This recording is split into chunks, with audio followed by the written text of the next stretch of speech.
최근 K방산 무기들이 국제적으로 주목받는 이유는 무엇인가요?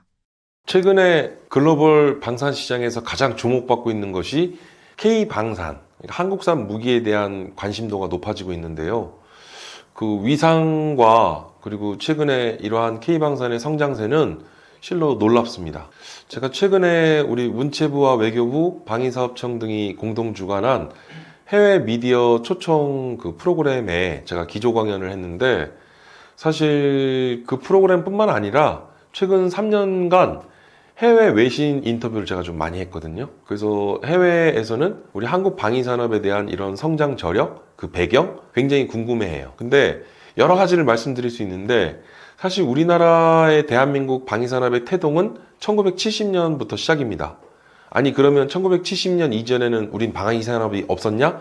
그러니까 그 전에는 군수산업 내지 국방산업이라고 우리가 일컫긴 했는데, 사실 1970년대 초만 하더라도 우리는 소총과 탄약조차도 만들지 못하던 나라였어요. 그러니까 거의 불모지와 같았던 상황이었는데, 지금 반세기가 넘어가면서 전 세계에는 유례가 없을 정도의 이러한 군사 강대국이자 이제는 방위산업 기반의 이제 강력한 경쟁력을 보유한 나라가 됐는데, 첫 번째로 방위산업은 제조업을 기반으로 한 산업입니다. 근데 우리나라는 제조업 강국이죠. 그러니까 이 제조업의 경쟁력이 이 방위산업에 그대로 투영됐다고 보실 수 있겠고요.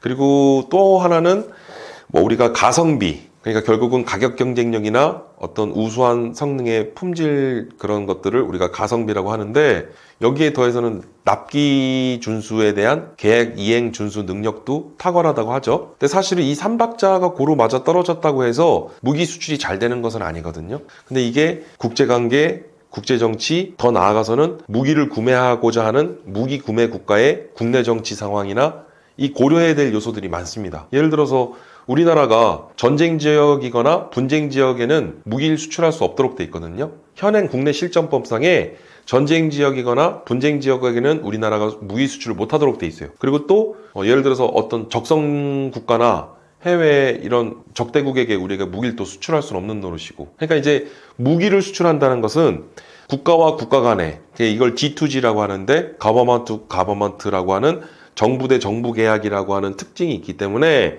국가와 국가 간의 그런 국제관계, 국제정치, 그리고 그러한 국내 정치 상황 요소들을 고려를 해야 되는데, 한편으로 보면 우리나라가 국제 무대에서 인정받고 또 우리나라도 그만큼 외교 수준이나 역량도 충분히 발휘되고 있다라고 저는 해석이 되고 있는데, 여튼 사실 2022년 우러 전쟁에 따른 전쟁 특수 요인이 가장 컸고요. 그리고 또 국제정세가 불안정해짐에 따라 전 세계 각국이 자국의 군사력 수요를 충당하기 위한 이제 한국산 무기에 대한 러브콜을 보내고 있는 상황이고, 그래서 당분간 뭐 앞으로 향후 뭐 2년에서 3년, 더 나아가서는 뭐 5년, 10년까지도 저는 바라보는데, 여전히 재래식 무기에 대한 수요가 높고 한국산 무기에 대한 우수성이 입증됐기 때문에 앞으로 K방산에 대한 전망은 그 호황을 넘어 초호황기에 접어들 것이라고 저는 바라보고 있습니다. K9 자주포나 FA50처럼 성능 가격 납기 측면의 경쟁력이 K방산의 강점으로 작용하고 있다고 볼 수 있나요?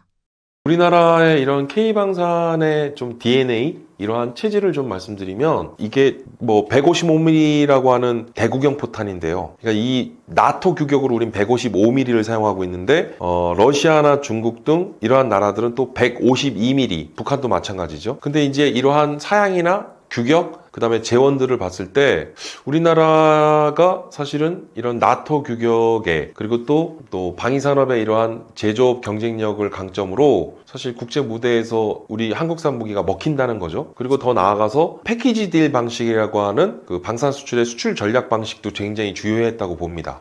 그래서 이 패키지 딜 방식은 무기를 구매하는 무기 구매국, 상대국에게 우리 무기를 구매했을 시 기술을 이전해주고 현지에서 생산하도록 하는 기술 이전과 현지 생산 방식이라는 패키지 딜 방식이죠. 그래서 최근에 저는 이 패키지 딜 방식에 패키지 딜 2.0이라고 저는 얘기를 하는데, 플랜트 수출, 그러니까는 쉽게 얘기하면 우리나라의 이런 기술 노하우와 그리고 이 기술 생산 기반을 그 공장부터 그 플랜트까지 수출을 해주는 거예요. 그러니까 현지에 공장을 지어주고 그 공장의 그 파실리티, 그런 다양한 설비들까지도 우리가 그 공장의 설비 레이아웃부터 그 관련 그 밀링 머신이나 기계 선반 등 이 모든 것까지도 우리가 제공해 주는 거죠. 그러면 말 그대로 풀 패키지가 됩니다. 그러면 기술 이전부터 현지 생산과 이 기술 이전 현지 생산에 대한 필요한 공장을 플랜트를 수출하는 것까지, 그래서 이 3박자가 맞아 떨어질 것이라고 보여지는데, 실제로 우리나라가 지금 풍산이 폴란드 현지 공장을 또 져요. 그리고 과거에는 삼양컴텍이라는 이제 우리나라 뭐 방덕면이나 또는 일반 장구류 등 생산하는 기업이 필리핀의 조병창에 공장을 또 직접 만든 경우도 있고요. 그래서 앞으로 이제 남미나 중앙아시아, 중동, 그리고 더 나아가서는 동유럽 지역에 이르기까지, 그래서 앞으로 K방사는 이러한 패키지 딜 방식의 진화, 그래서 이러한 현지 생산에 있어 플랜트 수출에 이르기까지, 그래서 이런 것들을 종합적으로 바라볼 수 있을 것이고, 특히나 우리도 필리핀뿐만 아니라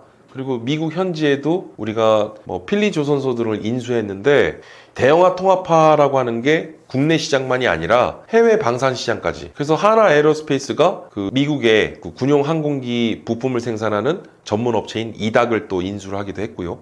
그러니까 이게 무슨 얘기냐면, 이걸 아웃바운드 M&A라고 하는데, 국내 기업이 해외 방산 기업을 인수 합병하는 경우, 그런 게 많습니다. 그래서 지금 LIG 넥스원도 미국의 그 다족보행 로봇의 양대 산맥인 보스턴 다이나믹스가 있고, 그리고 그 고스트 로보틱스가 있는데, LIG 넥스원이 또 고스트 로보틱스를 인수를 했어요.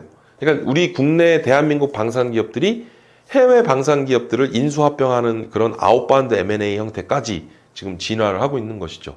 그래서 단순히 우리나라가 국내에서 재래식 무기만 잘 만드는 게 아니라, 이제는 해외에 그러한 현지 생산과 플랜트 수출, 공장을 설립하고, 그리고 더 나아가서는 해외 방산 기업을 인수 합병하는 그런 단계까지 왔고, 그리고 이러한 재래식 기반의 무기만이 아닌 앞으로 로봇과 드론 등 최첨단 무기, 그리고 인공위성이나 이제 우주에 이르기까지 이 범위와 영역이 급격히 확대되고 있는 상황이기 때문에 앞으로의 K방산의 전망은 매우 밝다고 볼 수 있겠습니다. 태국과 캄보디아 국경 충돌에서 한국산 무기 KGGB가 언급된 사례는 전황 측면에서 어떻게 봐야 하나요?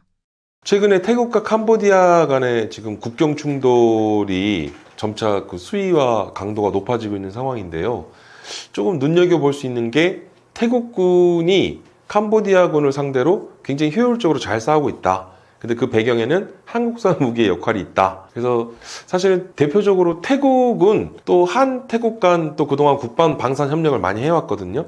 그래서 태국이 한국산 무기를 또 많이 도입을 했습니다. 의외로. 그래서 K9 자주포, 그 다음에 K239라고 하는 미국의 MLRS라는 다련장 로켓포, 우리 천무도 도입을 했고요. 그 다음에 K808, 그래서 이제 차륜형 장갑차죠. 그리고 KGGB라고 하는 게 있는데, KGGB는 정밀 유도 키트라고 해서 이제 이 KGGB를 FA-50 전투기에 장착을 해서 공대지 미사일로 활용을 합니다. 그래서 이 KGGB는 굉장히 정밀도가 높은 그러한 정밀 유도 키트인데, 우리나라 국내 LIG 넥슨이 개발을 했죠. 그래서 처음에 LIG 넥슨이 KGGB를 개발했을 때는 이 용도가 원격으로 리모트 조종을 하면서 발사 이후 이제 북한은 이제 소련제 전술을 많이 차용하고 있는데, 북한의 이러한 진지는 대부분 갱도화 진지를 구축하고 있습니다. 그래서 이 갱도화된 진지가 이런 적 후사면, 그러니까 북한군에 깊숙이 들어가 있는 갱도 진지를, 적 후사면을 갱도 진지를 타격하기 위해서 이 KGGB 유도 키트를 개발했다는 거죠. 근데 이 KGGB 유도 키트가 이제는 공대지 미사일로 이제 태국 등 해외에 또 수출이 됐는데, 태국군이 지금 정확하게는 이 한국산 무기들을 어떻게 얼마만큼 잘 활용했는지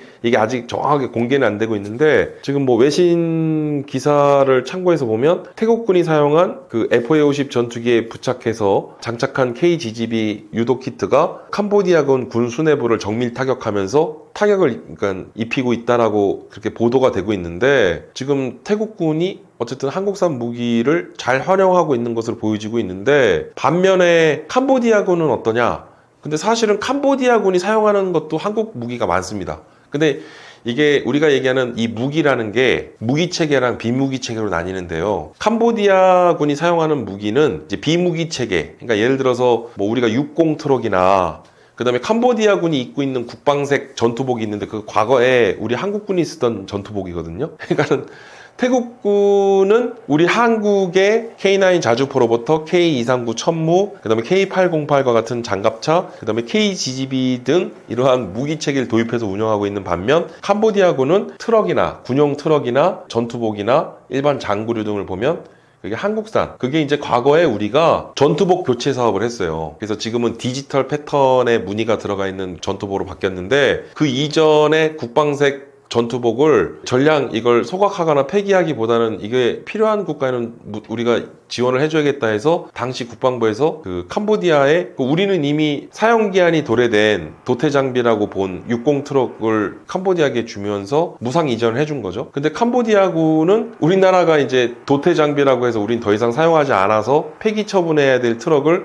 캄보디아에 줬는데 캄보디아는 그게 최신 트럭이 된 거예요. 너무 잘 쓰고 있다고 하더라고요. 그러니까 우리나라가 그만큼 군대에서는 이게 닦고 조이고 뭐 우리가 뭐 전문 용어로는 오버홀이라고 하는데 그러니까 이렇게 신품 정비에 가깝게끔 그 군사용 이런 무기 체계나 비무기 체계들을 워낙 관리를 잘하니까 그리고 군복도 워낙 사실 재질이 나쁘진 않거든요. 그러니까 캄보디아군이 우리 또 한국산 그런 트럭이나 군용 트럭이나 또는 이런 군복들을 착용하고 지금 전투에 임하는 모습들을 볼 수 있고 조금 안타까웠던 게 캄보디아군이 이게 국경 일대에서 교전하는 모습을 보면 캄보디아군이 크록스나 슬리퍼를 신고 싸우더라고요. 그러니까 보니까 캄보디아군의 군부에 이제 일종의 그런 비리죠. 예, 군수 군납 비리인데 병사들에게 지급돼야 될 군용 물품들이 제대로 지급이 안 되는 이제 그런 부분도 보면 태국과 캄보디아 간의 어떤 그런 국경선에서의 충돌이 그 전투 양상이 캄보디아가 지금 굉장히 좀 열의에 있고 열세에 있는 상황인데 사실은 첨단 무기로 무장하고 있고 그 아무리 병력과 이러한 무기가 많다고 해서 전투와 전쟁에서 꼭 이긴다고 볼 수는 없거든요. 그렇게 비례한다고 볼 수는 없는데 어찌됐든 뭐 태국군이 한국산 무기를 도입해서 실제로 이렇게 운영을 하고 있고 지금 캄보디아와의 국경선 충돌에서 지금 두각을 나타내고 있는 것도 한국산 무기이기 때문에 언급을 안 할 수는 없는데 좀 조심스러운 부분이 없지 않아 있습니다. 분쟁 상황에서 한국산 무기가 거론되는 것은 K방산의 기회이면서 동시에 부담이 될 가능성도 있나요? 일단 우리나라 국내 실정법상에는 해외 분쟁 지역이나 전쟁 중인 나라 또는 전쟁 지역은 국가에 우린 무기를 수출할 수 없도록 돼 있습니다. 그래서 사실 이 K방산 뭐 최근에 우리 한국산 무기가 해외에 수출되는 게 또 우리가 자랑스러워할 일이고 좋은 일이긴 하지만 한편으로는 이 무기라고 하는 게 결국은 인명을 살상하고 전쟁에 쓰이는데 이러한 무기산업, 즉 방위산업의 K방산? 이거 마냥 좋아할 일이냐고 또 반대로 이를 지적하시는 분들도 많거든요. 그게 제가 사실 좀 조심스럽습니다. 뭐냐면 저는 그래서 K방산을 얘기할 때 우리가 방위산업을 얘기하면서 너무 이념에 결부시키는 말을 하지 말았으면 좋겠다고 얘기를 하거든요. 그러니까 한마디로 방위산업에 너무 이념을 결부시키는 건 좀 곤란하다는 겁니다. 그러니까 무슨 뜻이냐면 방금 말씀드렸던 그런 배경도 있고 그리고 이제 그 죽음의 상인이라고 하죠. 무기를 수출하는 것에 대해서 워낙 부정적인 그런 인식이 팽배해 있고 그런데 한편으로는 방금 말씀드렸던 우리는 전쟁 지역이거나 분쟁 지역인 국가에는 무기 수출을 않는다는 원칙이 있기 때문에 사실은 우리는 어떻게 보면 이러한 무기를 수출한다는 게 그 나라에 그리고 어떤 전쟁을 억제하고 평화를 유지하는 측면에서 보자면 전 세계 평화에도 우리 한국산 무기가 일조하고 있다라고 저는 또 그렇게 바라보여지거든요. 근데 어찌됐든 전 세계 이러한 그 국제 정세, 불안정해지는 국제 정세와 유럽과 그 다음에 중동 지역 그리고 동남아시아나 또는 남미 지역 아프리카 지금 언급한 이 모든 권역과 국가들은 다양한 그런 무력 충돌이나 그 다음에 크고 작은 무력 분쟁들이 일어나고 있는 상황 속에서 전 세계적으로 자국의 군 현대화라는 미명하에 군사력 증강에 열을 올리고 있는 상황이기 때문에 이러한 군사용 무기에 대한 수요는 급격하게 증대되고 있다. 따라서 이러한 급증하고 있는 무기 수요에 대한 충당을 하기 위해서 사실 마땅한 선택제나 대체제가 없는 상황 속에 한국산 무기에 대한 러브콜이 이어지고 있는 것이죠. 그래서 우리는 두 가지인 것 같습니다. 하나는 이러한 무기 수출에 대한 부분에 대해서 물론 우리가 분쟁 지역이나 또는 적성 국가 등에는 무기를 수출하진 않지만 올해 그래도 조금 눈여겨봐야 될 부분이 우리가 베트남에 또 K9 자주포를 수출했어요. 그래서 베트남과 같은 사회주의 국가에도 우리가 처음으로 이렇게 무기 수출하게 됐는데 이러한 무기 수출에 대한 부분에 있어서 우리는 자칫 어떤 그런 외교적 분쟁이나 마찰, 갈등 또는 국제적인 여론이나 비난을 받지 않도록 우리는 이런 무기 수출에 있어서는 조금 신중한 부분을 고려하지 아니려 할 수 없다. 하지만 K방산의 이러한 지속 가능한 발전이나 또 방산 수출 4대 강국을 우리가 진입하기 위한 그런 부분에서도 보면 우리가 적절한 밸런스를 잘 유지하면서 그 균형점을 잘 찾아 나가는 것이 중요할 것 같습니다. K방산이 지금의 성과를 일시적 흐름이 아니라 지속 가능한 경쟁력으로 이어가기 위해 가장 중요한 과제는 무엇인가요? 첫 번째는 사실 K방산이 지금 잘 나간다고는 하지만 사실 하드웨어적인 측면에서는 우리가 굉장히 높은 경쟁력을 유지하지만 소프트웨어 측면에서 보자면 그러니까 결국은 이 전차나 자주포 또는 전투기도 이게 기름을 넣어준다고 해서 움직이는 게 아니라 정밀한 컴퓨터 기기나 전자기기 등이 작동을 해야지만 이걸 운용할 수 있는데 그럼 핵심은 소프트웨어라는 거예요. 근데 우리가 OS라는 핵심 운영체제나 또는 하물며 내장형 소프트웨어라는 임베디드 소프트웨어까지 우리는 거의 대부분을 외산에 의존하고 있는 실정입니다. 그러니까 우리나라 삼성전자의 스마트폰 갤럭시 S를 잘 만들었지만 이 갤럭시라고 하는 스마트폰의 핵심 OS는 우리나라 운영체제가 아니라는 거죠. 그러니까 외산에 소프트웨어를 도입해서 그걸 운영하고 있는데 그러니까 사실 우리가 하드웨어적인 측면에서의 하드 파워는 강력한 경쟁력을 갖고 있지만 이러한 소프트웨어에 대한 측면에서 우리는 소프트웨어에 대한 개발 그리고 이런 활용 이 부분이 우리에겐 큰 숙제가 될 것이고 그리고 국산화율을 좀 높여야 되는 것도 관건입니다. 그러니까는 K9 자주포 우리나라가 수출 효자 품목이라고 하고 전 세계 마켓시어의 절반 이상은 우리 K9 자주포가 이름 올렸다고 하지만 K9 자주포의 국산화율이 아직 70%대에 머무르고 있거든요. 그리고 우리나라가 AS21이라는 레드백 장갑차도 독일의 라인메탈사를 제치고 호주 장갑차 도입 사업에서 선정이 됐지만 이 국산화율이 또 10%대에 그치고 있어요. 그러니까 이게 국산화율이 높여야 된다는 것이 우리에게는 또 중요한 관건일 것이고 그리고 최근에 방산 주요 4개사를 제외한 방산 중소기업들은 굉장히 지금 경영 여건이 악화일로인 상황인데요. 그래서 방산 생태계의 선순환 구조를 만드는 것, 그래서 방산 생태계의 어떤 건전한 이러한 상생 혁신과 그 다음에 혁신 성장을 위한 그러한 어떤 방산 생태계를 조성하는 일, 그 외에도 이제 시급한 일들이 많죠. 그래서 지금 현재 우리 또 방산 수출 4대 강국에 진입하겠다라고 하는 정부의 노력들이 이어지고 있는데 그 어느 정부에서도 방산 특사라는 건 제가 들어본 적이 없거든요. 그래서 지금 대통령실의 비서실장이 방산 특사로 해외에 또 그 다양하게 또 활동을 하고 있고 또 가장 중요한 이제 정부의 의지인데 어떻게 보면 대통령이 방산 리더십을 발휘하는 것이 중요한데 탑 매니지먼트 차원에서의 이러한 방산 리더십도 지금 보여주고 있기 때문에 방산 수출 4대 강국 진입은 멀지 않았다 그렇게 바라보고 있습니다. 최근 중일 간 군사적 긴장이 계속되는데요. 일시적 외교 갈등을 넘어 구조적인 안보 경쟁으로 봐야 하나요? 예, 최근 동북아 영내 상황이 이제 굉장히 좀 긴장감이 있는 상황인데요. 글로벌 국제 정세도 불안정해지는 가운데 이 동북아 지역 영내에 중국과 일본 간 외교 갈등이 심각해지고 있습니다. 이 외교 갈등을 넘어서 이제는 무력 분쟁과 무력 충돌의 일촉즉발의 상황까지도 지금 야기될 수 있을 거라는 지금 우려를 많이 하고 계신데요. 사실 중국과 일본은 2차 세계대전, 그러니까 태평양 전쟁을 마무리하고 그 뒤 이제 1972년 이제 중국과 일본은 수교를 맺게 됩니다.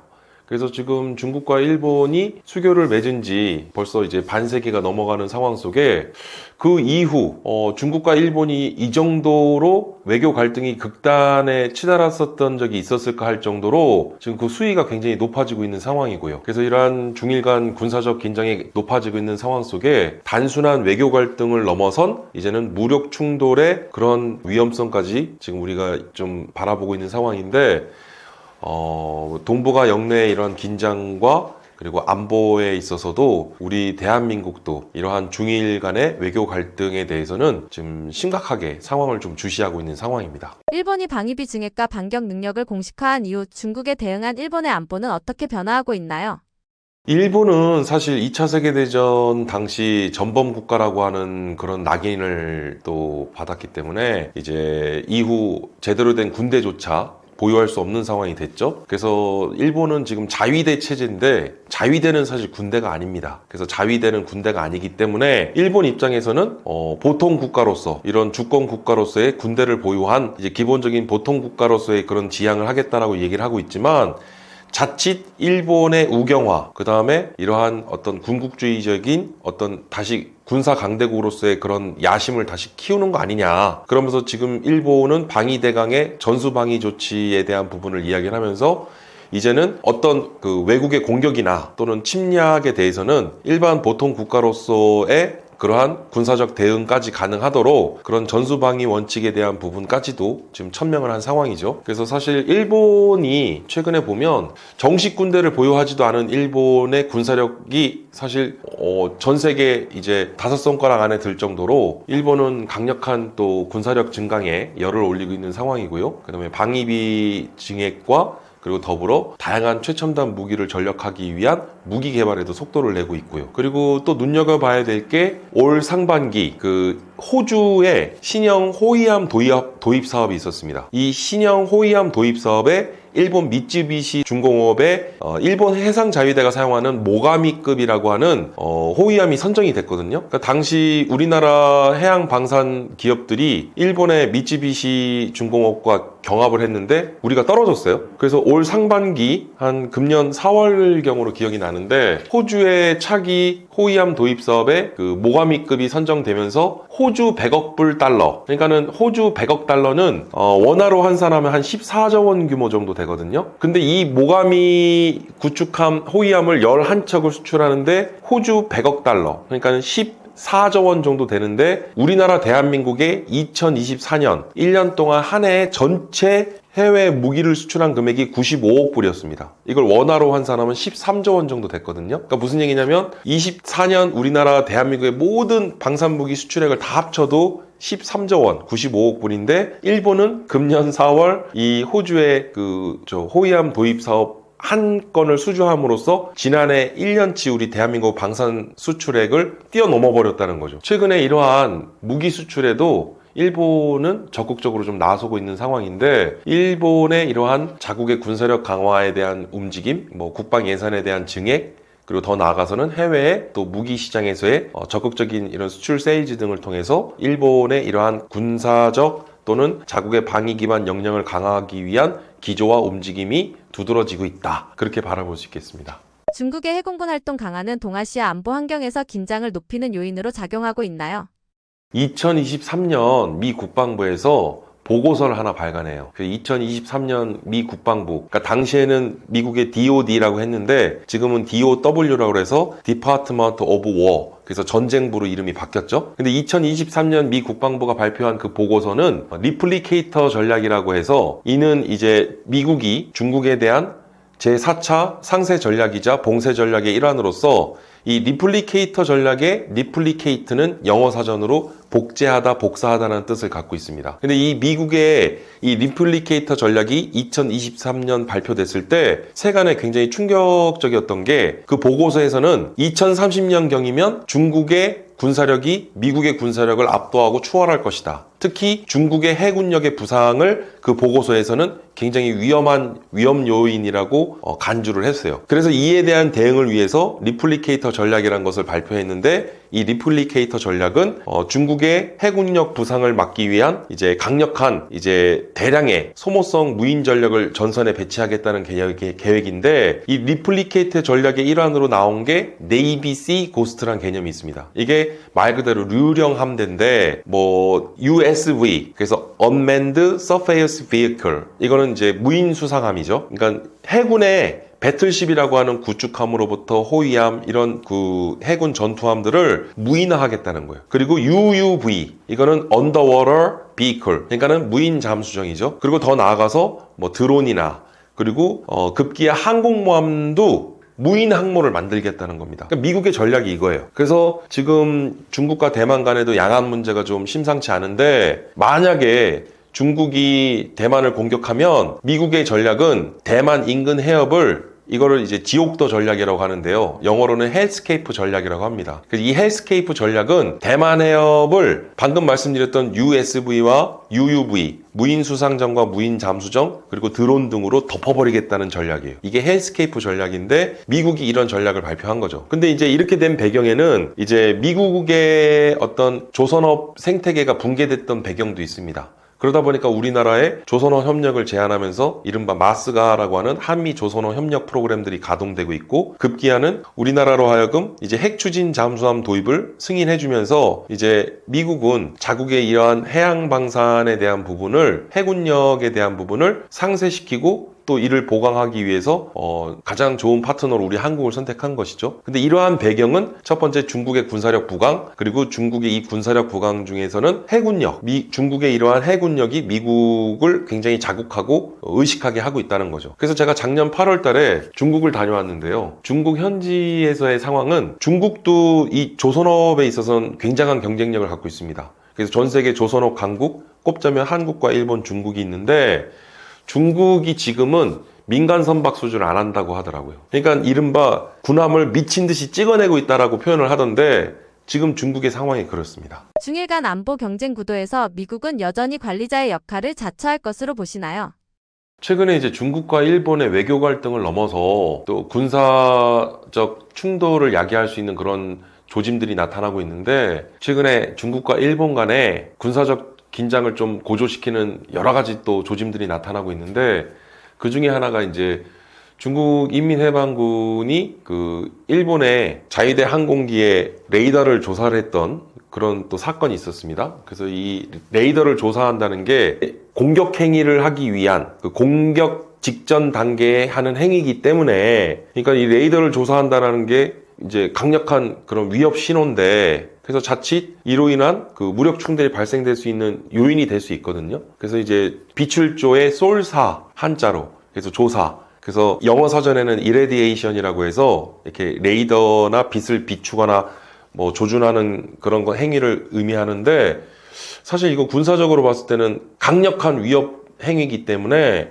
사실 이러한 레이더 조사 행위에 따라서 무력 충돌이 또 벌어지는 굉장히 좀 일촉즉발의 상황까지도 갔다고 볼 수 있는 것인데, 사실 이 중국과 일본의 이러한 외교 갈등, 그리고 무력 충돌에 대한 다양한 이런 갈등 상황이 높아지는 데에는 사실 일본은 미국을 좀 의식하고 있다고 볼 수 있어요. 일본은 미국과 미일 동맹이 맺어져 있고, 그리고 단순한 외교 안보 파트너뿐만이 아닌 어떤 뭐 통상이나 무역, 어떤 산업 분야에 이르기까지 일본은 미국에 대한 의존도가 높습니다. 그러니까 미국에 대한 의식도 많이 하고 있고, 그리고 더욱이 미국이 한국에게는 핵추진 잠수함 건조를 승인해줬는데 정작 일본은 핵추진 잠수함을 가질 수 없어요, 지금.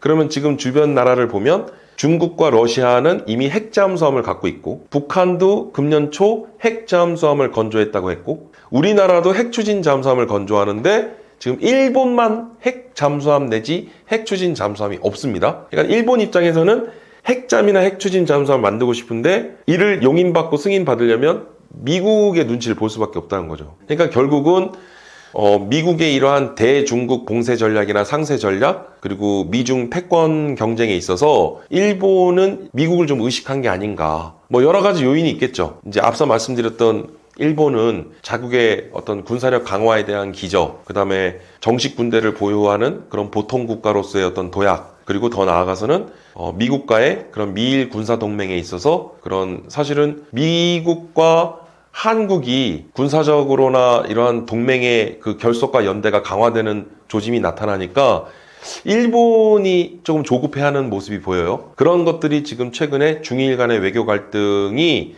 일본이 결국 이런 것을 의식하지 아니할 수 없었을 것이다. 결국은 미국을 의식한 그러한 행동의 일환이었을 것이라고 전문가들은 분석을 하고 있는 것이죠. 중일 간 안보 경쟁이 계속될 경우 한국은 어떤 리스크와 기회를 안게 되나요?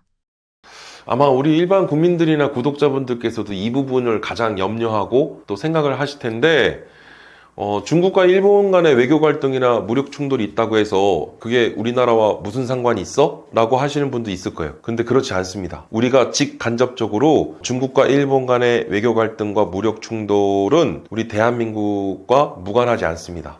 그러니까 앞서 말씀드렸다시피 미일 동맹, 그러니까 전 세계 모든 국가와 국가 간의 동맹은 군사 동맹을 전제로 하고 있습니다. 미국과 일본은 군사 동맹을 체결하고 있고, 마찬가지로 우리나라도 미국과 1953년 한미 상호 방위 조약을 체결함으로써 오늘날 한미 군사 동맹으로 왔고, 그러니 무슨 얘기냐면 이 동맹 이론에서는 크게 동맹 이론의 딜레마를 설명하는데, 동맹의 연루와 그리고 방기라는 게 있어요. 그러니까 뭐냐면 동맹을 맺었을 때 그 동맹은 이제 강대국과 약소국 간의 동맹이 흔히 맺어지는데, 우리도 예를 들어서 유사시 한반도에서 전쟁이 벌어지고 북한이 다시 한번 또 이런 전쟁을 일으키게 되면 우리는 한미동맹에 따라서 미국이 자동 참전을 하고 개입을 하게 되는데, 예를 들어서 만약 그런 일이 없어야겠지만 그런 상황이 됐을 때 미국 본토에 반전 여론이 불거나 미 의회에서 이렇게 군사적 행동을 하거나 파병을 하는 것에 대해서 반대를 했을 때, 동맹이 맺어져 있지만 이 연루되는 데에 대해서 사실은 약간 우리가 포기라고 하고 방기라고도 얘기를 하는 게, 이제 영어 사전에서는 포기브라고는 얘기를 하는데 이걸 직역하면 포기인데, 저희가 이제 군사학에서는 이를 방기라고 표현하는 게, 이 방기라고 하는 뜻을 쉽게 설명드리면 이렇게 뒷짐 짓는다는 의미로 이해하시면 되거든요. 그리고 뒷짐을 진 상태로 바라만 보는 거죠. 그러니까 방기. 그러니까 무슨 얘기냐면 정작 군사적 지원을 하고 본토 병력을 파병을 해줘야 되는데 미국이 그렇게 안 한다는 거예요. 그게 이제 방기가 되는 거예요. 그리고 연루는 뭐냐면, 예를 들어서 미국이 직간접적인 어떤 미국이 벌인 모든 전쟁과 전투에 우리나라도 자유로울 수 없었던 게, 과거 월남전 당시에는 우리가 전투병만 30만 명 넘게 파병했거든요. 30만 넘게 파병을 했습니다.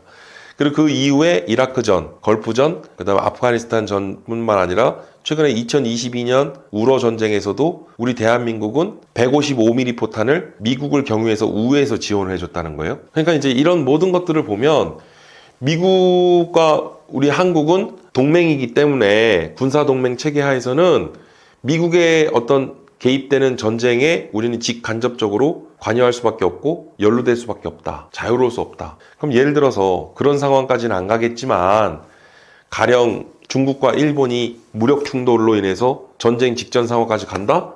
그럼 사실 여기에는 일본은 미국과 군사적 협력을 공조를 할 것이고, 그리고 이러한 군사적 협력 공조 상황에서 미국이 직간접적으로 개입되는 전쟁에 있어서 우리 한국은 미국으로 하여금 개입을 강요받을 수밖에 없다는 거예요. 근데 이런 상황이 되면 중국과 북한은 또 조중동맹이 맺어져 있기 때문에 조중동맹도 군사동맹입니다. 그러면 북한의 전쟁에 중국도 개입할 수밖에 없고, 중국이 벌이는 전쟁에 북한도 원튼 원하지 않든 개입할 수밖에 없어요. 그러면 정작 북한과 한국은 중국과 일본 간의 무력 충돌에 정작 자유로울 수 없는 당사자가 될 수밖에 없다는 거죠. 그러니까 이제 최근에 안보는요, 한 나라의 안보를 그 나라 스스로 지키는 시대가 아닙니다. 이제는 국제관계나 또는 국제정치, 그리고 동맹 등에 따라서 얼마만큼 그 동맹이나 이러한 연대와 결속을 강화하느냐, 이게 그 나라의 안보를 지키는 핵심 요소가 되거든요. 그러니까 우리나라도 사실은 자유주의 진영의 한 일원이고, 그리고 미국 등 이런 나라들과는 또 동맹 관계를 갖고 있기 때문에 우리는 사실 불가피하게 어떤 선택과 행동을 할 수밖에 없는 그런 상황에 처해질 수 있는데, 자칫하면 그 도화선이 될 수 있는 게 미일 간의 외교 갈등과 무력 충돌로 인해서 우리나라 대한민국의 안보에는 심대한 영향을 줄 수 있다. 그런 점에서 우리는 좀 이 부분을 잘 주의 깊게 지켜봐야 되는 상황이죠. 요즘 KF-21이 이미 실전에 들어간다는 말도 나오는데요. 현재 양산 출고 전력화 가운데 어느 단계에 와 있다고 봐야 하나요? 방위산업의 기술은 최첨단의 기술을 수요로 합니다. 이 무기산업, 무기를 개발하는 데 있어서는 이 기술 진보와의 진전 속도가 매우 빠르게 일어나거든요. 그래서 사실은 이 기술의 최첨단 기술의 집약체가 되는 것이 바로 군용 항공기 중 전투기입니다. 그래서 우리의 이러한 무기 중에서는 가장 고도화되어 있는 그러한 기술이 이제 집약된 하나의 무기 체계가 바로 전투기인데, 우리나라가 지금 KF-X라고 하는 KF-21 보람의 전투기 개발 사업을 추진 중이죠. 그래서 이제 우리가 당초 계획했던 일정보다 앞당겨져서 전력화 일정이 좀 빨리 이제 우리가 이제 전투기 개발에 이제 완성 단계에 와 있는데요. 이제 혹자는 4.5세대라는 명칭을 하는데 사실 전투기를 구분하는 세대 구분은 4세대냐 5세대냐지 4.5세대라는 건 없습니다. 근데 이제 4.5세대라고 명명한 것은 우리가 개발 초기에는 4세대 전투기였지만 개발하는 과정 속에서 이제 개발이 완료되고 이후에도 충분히 업그레이드 등을 통해서 5세대 전투기에 버금가는 5세대 수준의 전투기까지도 기대할 수 있다고 하니까 4.5세대라고 하는데 사실 저는 엄밀히 얘기하면 4.9세대라고 하자고 제안하고 싶은 게 사실 4세대 전투기를 뛰어넘었습니다 이미. 그렇기 때문에 4.5세대라고 하는 것은 무방하다고 보는데 지금 현재 KF-X의 지금의 KF-21 전투기의 수준은 개발 완성 단계에 지금 목전에 앞두고 있는데 지금 현재 수준만 보더라도 4.9세대급이다. 그러니까 거의 5세대에 버금간다고 볼 수 있겠죠. 그래서 이러한 전투기 개발은 그 나라의 모든 그러한 경제력이나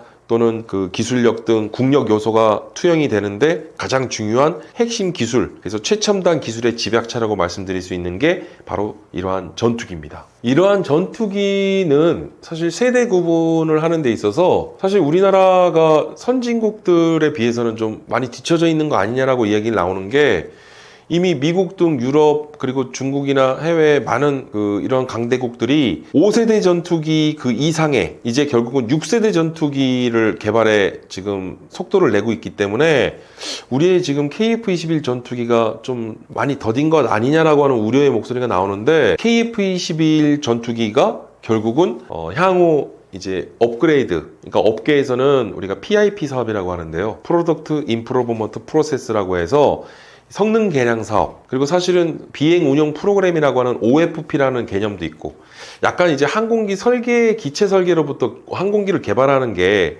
특히 군용 항공기의 경우에는 조금 일반 무기 체계와는 성격이 좀 다르긴 한데 우리는 사실 그러한 성능 개량이나 업그레이드를 염두에 두고 지금 개발을 시작했기 때문에 5세대급이 아닌 5세대를 뛰어넘는 정도의 수준까지도 진화할 수 있다고 봅니다. 그러면 우리가 4세대에서 5세대 전투기를 지금까지 얘기하고 있지만 그렇다면 5세대 전투기와 6세대 전투기는 어떻게 구분하느냐? 이제 이것은 그냥 미국 공군의 5세대 전투기가 6세대 전투기에 대한 이제 규정이 있는데요. 미 공군은 5세대 전투기를 Air Superiority, 그러니까 공중 우세를 뜻합니다. 그래서 5세대 전투기는 이 공중 우세라고 하는 단어로 압축이 되는 반면 미 공군이 얘기하는 6세대 전투기에 대한 정의에는 핵심 키워드가 에어 도미넌스, 그러니까 이거는 공중 지배를 뜻하거든요. 그래서 공중 우세를 뛰어넘는 공중 지배를 하는 그러한 막강한 군용 항공기 중 전투기의 성능과 위용을 이 공중 지배라는 단어를 통해서 설명하고 있는데,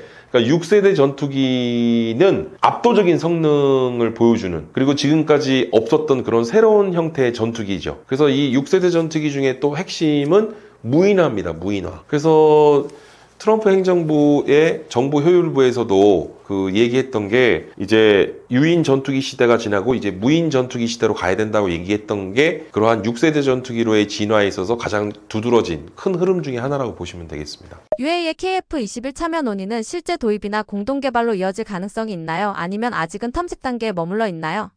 사실 천문학적인 예산이 수반되고 그 다음에 뭐 10년 아닌 그 20년까지 이게 사업이 장기화될 수 있는 그런 사업들이기 때문에 이러한 최첨단 전투기를 개발하는 사업은 시작부터 이 개발 과정이 좀 순탄치 않습니다. 원래 미국 등 유럽, 전 세계 많은 나라들도 이 최첨단 전투기를 개발하는 과정은 그렇게 순탄치 않았고요. 그래서 원래 이러한 롱텀에 시간이 좀 장기간 소요된다는 특성이 있고, 그리고 기술 개발 과정에서도 이걸 성공을 답보로 개발이 완성된다는 보장을 할 수 없기 때문에 이게 사실은 굉장히 고도의 그런 기술과 그리고 많은 집중적인 투자가 필요한 부분이기 때문에 전투기 개발에 대한 부분은 사실 우리가 생각하는 것만큼 그렇게 쉽게 이루어지는 부분은 아닙니다. 사실 좀 엄밀히 얘기하자면 김대중 대통령 시절 우리가 과거 KF-X 전투기 개발을 1998년 그래서 2000년부터 시작을 해서 우리가 지금 벌써 25년이 됐어요. 그러니까는 20년이 넘는 기간 동안에 우리는 보람의 사업 추진을 하겠다고 추진을 해왔는데, 결정적으로 우리가 이 KF-21 전투기 개발에 닻을 올릴 수 있었던 것은 인도네시아와의 국제 공동 개발에 합의를 함으로써 우리가 닻을 올릴 수 있었어요. 그러니까 사실은 인도네시아는 KF-21 전투기 개발에 우리 입장에선 고마운 국가죠. 근데 지금은 일종의 인도네시아의 좀 이런 개발비 분담금 뭐 협조나 또는 개발 과정에서 불법으로 기술을 탈취하려는 시도를 했었고, 그리고 결국은 지금 인도네시아와의 좀 갈등이 봉합되지 않고 있는 상황이기 때문에 우리로서는 좀 아쉬운 상황인데, 지금 인도네시아뿐만 아니라 사실 터키, 튀르키예죠. 그 다음에 아랍에미리트, 이제 UAE 등 이들 나라들이 지금 KF-21 전투기 개발에 막바지임에도 불구하고 참여와 협력을 지금 우리에게 러브콜을 보내고 있는 상황인데, 사실은 우리 입장에서는 국제 공동 연구 개발을 잘 활용해야 되는 부분이 있습니다. 그러니까 국제 공동 연구 개발을 통해서 개발 이후에 예를 들어서 그 국제 공동 협력 개발의 협력국의 그 권역, 예를 들어서 중동 국가와 협력을 했으면 중동 지역에서의, 그리고 동남아 지역이나 남미 지역에서의 협력 국가와의 그런 공동 협력을 통한 완성된 무기 체계 플랫폼을 같이 공동 그 마케팅을, 그런 무기 수출 세일즈를 펼칠 수 있다는 거죠. 무슨 얘기냐면 중동의 그 지역 정서나 종교적 특징, 그래서 그 지리적 인접성 등을 고려했을 때 사실 한국산 무기로만 이렇게 우리가 제한하는 것보다 현지 중동 국가와, 예를 들어서 아랍에미리트, UAE와 우리가 협력을 하게 되면 아랍에미리트가 중동의 형제 국가들에게 수출 세일즈가 가능하기 때문에 사실 국제 공동 협력 개발을 하게 되면 그런 공동 전선을 펼칠 수 있기 때문에 이런 공동 개발은 이제 공동 마케팅으로도 이어질 수 있다. 그래서 그런 부분들에서 보면 우리는 국제 공동 연구 개발을 확대하는 것이 중요하고, 실제로 전 세계적으로도 국제 공동 연구 개발의 추세가 확대되고 있는 상황이고요. 그리고 이제 중동의 오일머니를 또 보더라도, 그리고 사우디아라비아나 아랍에미리트 등은 전 세계 매년 무기 수입국가 5손가락 안에 드는 나라들이기 때문에 우리에게는 잠재적인 무기 수요 국가로서도 굉장히 좋은 파트너가 될 수 있고, 아랍에미리트도 실제로 KF-21 전투기에 대해서 관심이 많습니다. 그래서 그런 부분들을 보자면 지금 뭐 우리 입장에서는 KF-21 전투기 개발이 막바지에 이르렀지만, 뭐 이후에 이제 업그레이드 사업이나 PIP 사업을 할 때는 협력 파트너로 같이 또 우리가 검토를 해볼 수 있겠죠. 그러면서 그러한 단순한 뭐 공동 개발이나 공동 협력 차원이 아닌, 이제는 더 나아가서 KF-21 전투기를 무기를 구매해주고, 구매한 그 전투기를 또 주변 국가에 수출 세일즈 마케팅을 하는데, 이런 부분에 대해서 공동 협력 프로그램들을 가동할 수 있다는 차원에서 보자면 우리는 UAE와 같은 이런 나라들은 굉장히 좋은 파트너가 될 수 있다는 것입니다. KF-21 같은 차세대 전투기와 인공지능 무인 체계가 결합되면 앞으로 한국 공군의 작전 방식도 지금과는 달라질 수 있나요? 이제는 우리가 뭐 미래 전투기 개발의 모습을 상상을 해보면, 앞으로 지금의 전투기의 어떤 기체 외형만 보더라도 일반적인 우리가 생각하는 그런 일반적인 전투기의 외형이 아닌 SF 공상과학 속 영화 속에 나오는 우주선과 같은 그런 기체 형상들이 또 많이 나타나고 있고요. 그리고 또 최근에는 AI와 같은 인공지능 활용에 대한 부분이 또 가장 중요한 화두가 되고 있는데, 결국은 무인화와 스마트화입니다. 그래서 결국은 무인화되어 있는 전력이 얼마만큼 똑똑한 그런 진화된 AI 인공지능 프로그램을 활용할 수 있느냐가 관건인데, 그래서 최근에는 무인의 스텔스 전투기들을 운영하겠다라고 전 세계 군사 강대국들은 그런 이야기들을 많이 하고 있고요. 그래서 우리 앞으로의 장차 한국 공군도 KF-21 전투기도 그런 부분을 염두하고 있고, 그래서 이러한 인공지능 활용을 통한 이제 무인 전투기 시대가 앞으로 열어 나갈 것으로 보여지는데, 이렇게 되면 이제 우리 한국 공군의 어떤 작전 방식이나 이런 무기 운용 방식도 달라지겠죠. 그래서 뭐 단순히 우리가 얘기하는 뭐 멈티라고 하는 맨드 언맨드 티밍, 그래서 유무인 복합 체계를 뛰어넘는, 결국은 엄티라고 하는 언맨드 언맨드 티밍, 그래서 무무인 복합 체계인데, 이는 AI 인공지능 등을 통한 완전 자율무인화된 무기체계를 우리가 고려해 볼 수 있겠죠. 그래서 앞으로 최첨단 무기체계인 이러한 전투기의 진화, 어디까지 진화할 것이냐, 가장 중요한 부분은 결국은 이러한 첨단 무인 기술들을 접목 활용한 그런 무인 전투기의 등장, 그런 개발, 이런 부분까지도 우리 한국 공군과 우리 방산업계는 이에 대한 고민을 많이 하고 있습니다. 2026년의 수출 전망은 어떨 것으로 보시나요? KF-21 전투기 개발이 이제 막바지인데요. 이제 전력화 배치될 날이 멀지 않았습니다. 그래서 우리 군이 도입해서 운용 성능과 또 그러한 위용을 드러내면서 앞으로 세계의 또 많은 국가들로부터 관심을 받을 것으로 보여지고요. 그리고 또 우리가 FA50 전투기도 지금 우리가 블랙 이글스가 지금 KF-21로 2028년께에는 이제 기체를 변경하기로 했는데, 전 세계 이렇게 공중 고개 이런 비행 편대를 운영하는 국가들 중에 5세대 전투기를 이렇게 운영하는 국가가 없기 때문에 우리로서도 상당히 또 많은 홍보가 될 것이라고 보여지고, 저도 이제 기대를 많이 하고 있는 부분입니다.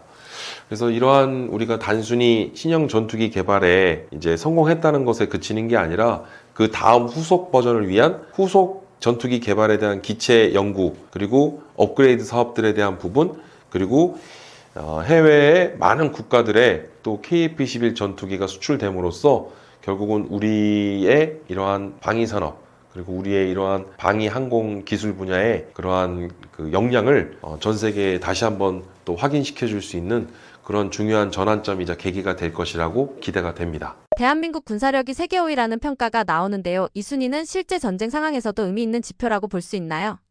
이제 GFP죠. 글로벌 파이어 파워에서 매년 전 세계 각국의 군사력 순위를 발표하는데요. 물론 이 군사력 순위에는 이제 대량 살상 무기 중에 이제 핵무기 등은 제외입니다. 그러니까 사실은 핵무기를 제외하고 군사력 순위를 평가하는 것이 과연 이게 온전한 평가가 될 것이냐, 뭐 많은 군사 전문가들 사이에서는 또 이런 반론을 제기하는 분들이 많은데, 저도 여기에는 동의를 하거든요. 그래서 이 군사적 순위에 대한 평가 순위는 우리가 참고만 하면 좋을 것 같아요. 그리고 사실 군사력 순위의 평가 지표가 한 많은 지표를 두고 있는데, 한 40여 가지에서 50여 가지 정도의 주요 평가 항목들을 통해서 군사력 순위를 산출을 하는데, 여기에는 뭐 병력수, 그 다음에 재래식 무기의 보유수, 그 다음에 어떤 질적인 수준이나 뭐 여러 가지 그런 군 지휘 체계, 뭐 다양한 분야들을 다 평가를 하는데, 사실 이러한 군사력 순위는 우리가 참고 지표로 활용하면 좋을 것 같고요. 사실 단순히 이 군사력 순위대로라면 전 세계 초강대국 중에 하나인 러시아와 우크라이나 전쟁도 이렇게 장기화될 수 없었겠죠. 그러니까 단순히 뭐 압도적인 병력 수나 그다음에 무기 수나 이런 것만으로 결정되는 것은 아니다. 뭐 다양한 무형의 요소들이 있을 수 있고, 그리고 또 전쟁의 속성이나 본질 자체가 그러합니다. 결국은 서양의 군사 전문가, 군사 사상가로 잘 알려져 있는 클라우제비치의 전쟁론을 보면, 전쟁의 본질적 속성 중에 하나가 이제 전장의 불확실성, 그러니까 포그 오브 워라고 하는데, 그러니까 안개가 자욱한, 그러니까 그런 안개 속의 상황을 가리키면서 전쟁의 불확실성을 얘기했는데, 뭐 단순히 병력 수가 많고 어떤 무기가 보유 수량이 많다고 해서 전쟁에서 또는 전투에서 이긴다라고 하는 그런 공식이 성립되는 거 아니기 때문에, 그래서 군사력 순위에 대한 부분은 우리가 어디까지나 참고 지표로 활용하면 좋을 것 같은데, 어쨌든 우리나라는 전 세계 군사력 순위 5위, 5손가락 안에 이름 올렸다는 것이죠. 뭐 그런 부분들은 우리가 좀 참고로 바라보면 좋을 것 같습니다. 북한은 병력 규모가 압도적인데 오늘날 전쟁에서는 병력 수보다 미사일 공굴력, 정밀 타격 능력이 더 중요해졌다고 봐야 하나요? 최근에 전쟁 양상이 좀 달라지고 있는데요. 그래서 지금은 한마디로 현대전의 양상이 뭐 기존의 그 지상과 공중, 해상, 그래서 우리가 3차원 공간이었다면 이제는 사이버와 우주 영역에 이르기까지, 그래서 이제는 전대미문의 우주에서까지도 우리는 어떤 전투나 전쟁을 가정해야 되는 상황이 됐는데, 이제 5차원의 광역화됐다라는 거예요. 전장의 영역이. 그리고 초장사정화, 초정밀화라고 하는 두 단어로 압축되는데, 그래서 오늘날 현대전쟁을 한마디로 더 버튼워라고 얘기를 합니다. 그러니까 그 버튼워라는 게 그 미사일 발사 버튼을 누르는 것으로부터 이제는 전쟁이 시작되고 끝날 수 있다는 거예요. 그 단적인 사례가 지난 6월달 이스라엘과 이란 간의 전쟁이었는데, 이스라엘과 이란 간의 전쟁이 방금 말씀드렸던 서로 양측이 미사일과 무인기, 드론 등을 띄워 올리면서 서로 그렇게 공방을 했어요. 그래서 이스라엘과 이란 간의 전쟁은 우리가 과거 바라보던 그런 대규모 병력이 충돌해서 벌어지는 물리적 충돌이 아니었다는 거죠. 그런 병력과 병력 간의, 대규모 병력 간에 벌이는 대규모 교전이 일어난 게 아니라, 이스라엘과 이란 간의 전쟁은 상호 간의 미사일 투발과 그리고 무인기와 드론 등을 활용한 결국은 이러한 전쟁과 전투의 양상이었다는 것인데, 지금 이런 것들이 굉장히 전장의 흐름, 전장의 판도를 뒤바꾸고 있는 상황입니다. 그래서 지금 북한은 128만이라고 하는, 그러니까 우리 국방부가 2년에 한 번씩 국방백서라는 걸 발간을 합니다. 근데 그 국방백서에는 북한군 상비병력 128만. 근데 북한의 인구가 2,500만. 근데 지금은 정확하게는 2,000만 내외라고 합니다.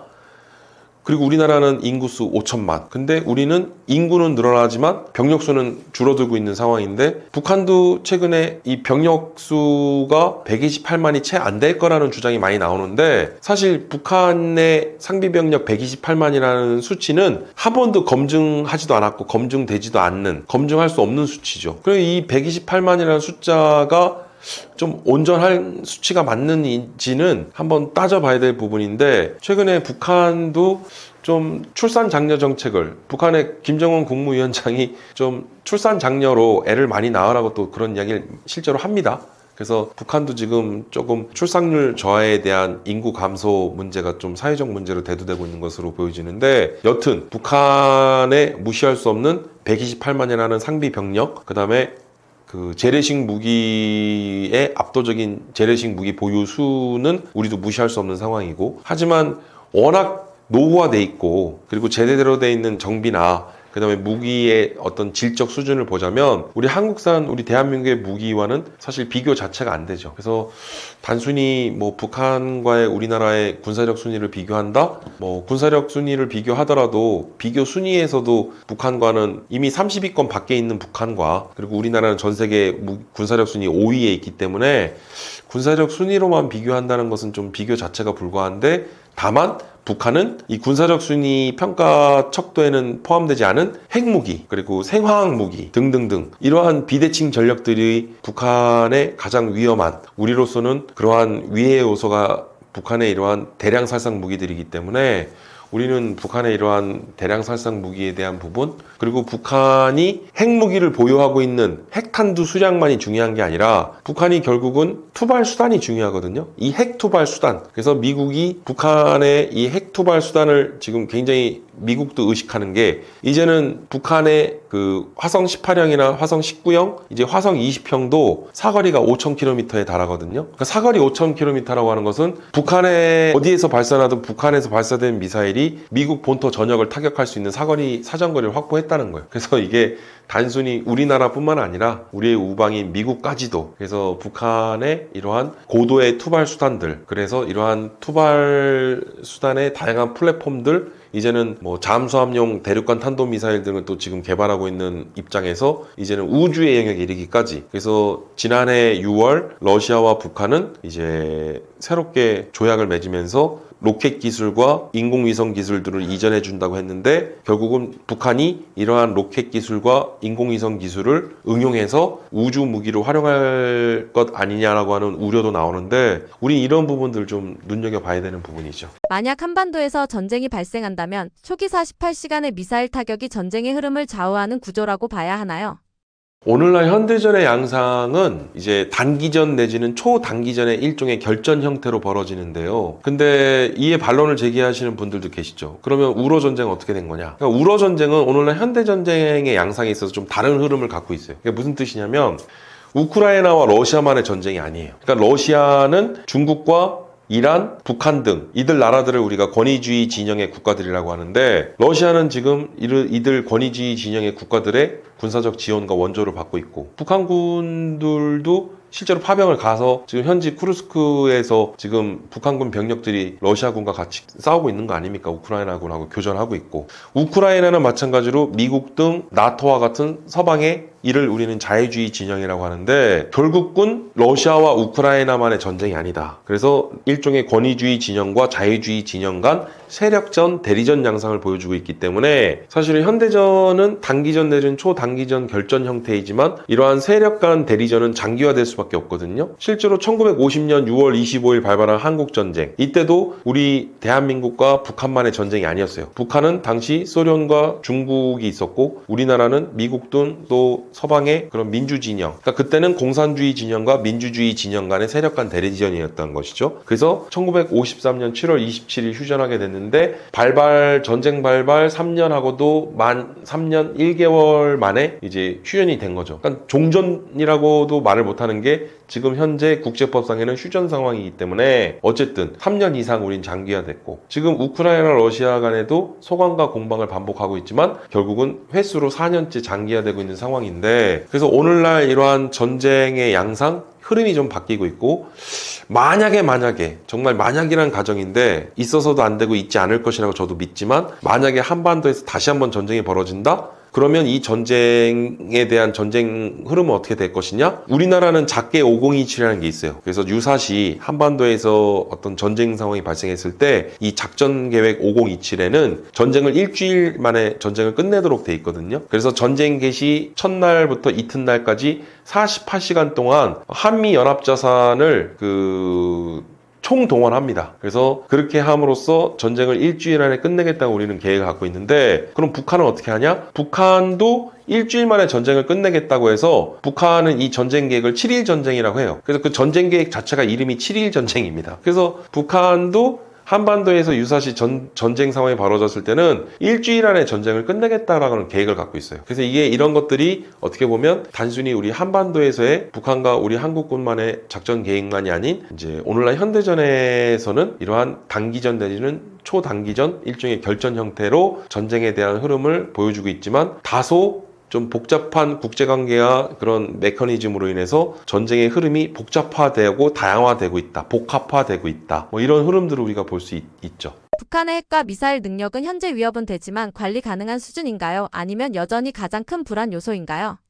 인류 역사상 이른바 궁극의 무기이자 가장 강력한 무기는 핵무기입니다. 그리고 핵무기의 공식 사용은 사실상 2차 세계대전 태평양 전쟁 시절 결국에 1945년 8월 이제 그해 일본의 히로시마 나가사키에 투하됐던 원자폭탄이 처음이자 마지막 공식 기록인데 그 이후에도 비공식 기록이 있긴 한데 어찌됐든 이러한 핵 전쟁은 없어야겠죠. 핵무기가 두 번 다시 사용되는 일은 우리의 인류의 역사에 두 번 다시 없어야 될 것인데 지금 북한의 지금 핵무기 보유 수준 약 92여 기에서 120여 기 정도 된다고 추정을 하고 있지만 이 보유 수량이 계속 늘어나고 있고 그리고 가장 중요한 것은 사실 핵탄두를 얼만큼 보유하고 있느냐보다 북한이 가령 아무리 많은 핵탄두를 보유하고 있다고 하더라도 이를 투발할 수 있는 투발 수단이 없다고 하면 사실 핵탄두를 많이 갖고 있는 게 무슨 의미가 있겠습니까? 근데 북한은 이러한 핵탄두 보유 수량을 늘려나가면서 핵 투발 능력을 고도화하고 있다는 것이죠.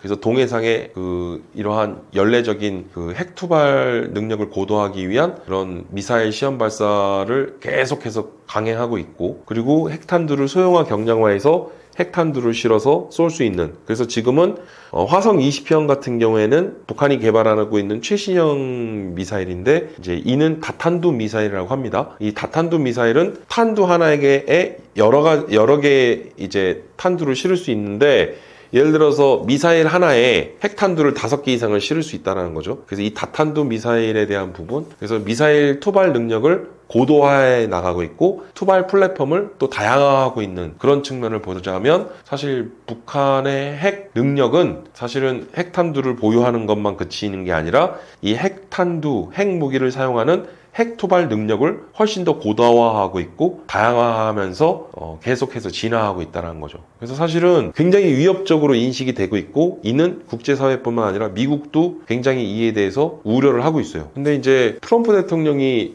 북한을 지칭하면서 뉴클리어 파워라는 얘기를 했어요. 근데 이 뉴클리어 파워는 그래서 이제 미국이 북한에 대한 핵 보유국으로서의 이 지위를 공식 인정해 준 것 아니냐라고 하는 뭐 그런 주장이 나왔는데 사실 그 뉴클리어 파워라는 뜻이 일반적인 핵 보유국을 지칭하는 용어는 맞습니다.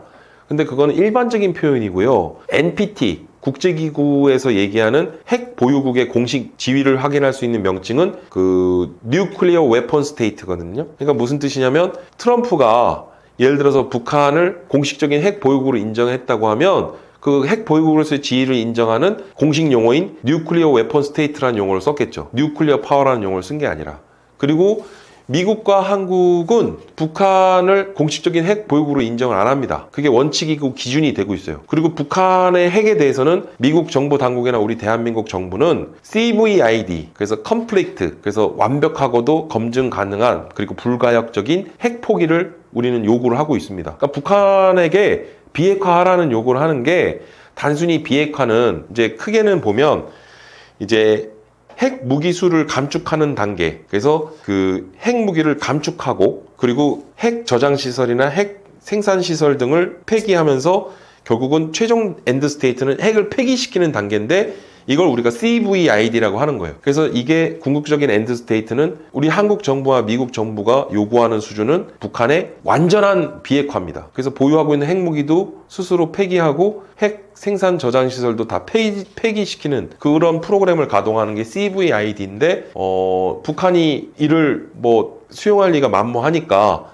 그래서 나온 전략이 스몰 딜이라는 방식이 있어요. 그러니까 스몰 딜은 뭐냐면 이게 뭐 사실은 똑같은 얘기인데 좀 단계적인 이제 핵 포기를 유도하는 거죠. 그래서 보유하고 있는 핵탄두 수량을 줄여 나가면서 단계적으로 그런 단계를 통해서 스몰 딜로 가는 건데 북한은 그런 약속도 하고 지키지 않을 약속을 하면서 스몰 딜에 대해서는 그러니까 그래서 우리는 스몰 딜이 아닌 CVID라고 하는 원칙을 고수하고 있고 미국 정부도 이제 그런 원칙을 이야기하고 있지만 그러니까 북한이 핵 자각 능력을 보아했을 때 사실 북한에 대한 이런 핵 위협을 관리하는 부분 관리한다는 것 자체가 통제가 쉽지 않죠. 왜냐하면 전 세계적으로도 북한만큼 예측 불가능하고 통제가 안 되는 나라가 거의 없어요. 이제 사실은 북한만한 나라가 없죠. 왜냐하면 이 북한은 이러한 뭐 미국을 상대로도 벼랑 끝 전술을 보이면서 뭐 이런 국제사회나 또는 미국 또는 한국 정부 등과도 사실 이 외교에 있어서 사실은 북한을 통제 관리하는 것 자체가 쉽지 않고 중국도 사실 북한에 대한